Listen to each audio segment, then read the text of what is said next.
আরফান নিশোর দম মুভির ফার্স্ট লুকে কুপোকাত দর্শক।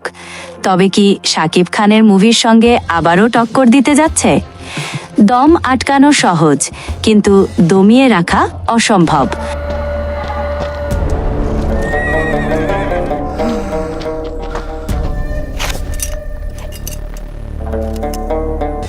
মরুভূমির বালি যত তপ্তই হোক, এই জেদের চেয়ে বেশি নয়। হলিউড লেভেলের সিনেমা গল্পে হয় না, হয় আত্মবিশ্বাসে। আর নিশোর এই চোখের চাহনিই বলে দিচ্ছে খেলার নিয়ম এবার বদলে যাবে।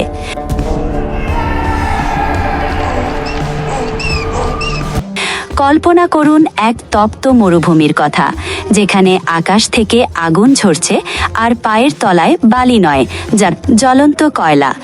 এমন এক প্রতিকূল পরিবেশে টিকে থাকার লড়াইয়ে নেমেছে এক ব্যক্তি, যাকে মৃত বলে ধরে নিয়েছে।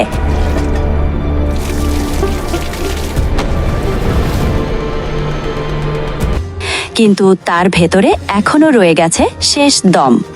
নিশোর এই ক্ষতবিক্ষত লুক বলে দিচ্ছে এটি স্রেফ কোনো অ্যাকশন সিনেমা নয়, এটি এক টিকে থাকার মহাকাব্য। পোস্টারের সেই ঘোড়সাওয়ার আর হাতে অস্ত্র নিয়ে দাঁড়িয়ে থাকা যোদ্ধারা ইঙ্গিত দিচ্ছে এক বড় ষড়যন্ত্রের। যখন চারপাশ থেকে শত্রুরা ঘিরে ধরবে, যখন পালানোর কোনো পথ থাকবে না, তখন মানুষ কিভাবে অতিমানবে রূপান্তরিত হয়, সেটিই হয়তো দম সিনেমার মূল রসদ। নিশোর মতে দম হতে যাচ্ছে একেবারেই নতুন অভিজ্ঞতার সিনেমা। তার ভাষায়, এ ধরনের গল্প দেশে হয়েছে বলে আমার জানা নেই। আমি শাহজাহান ইসলাম নূর, বাংলাদেশি মুসলমান। মনে রাখো।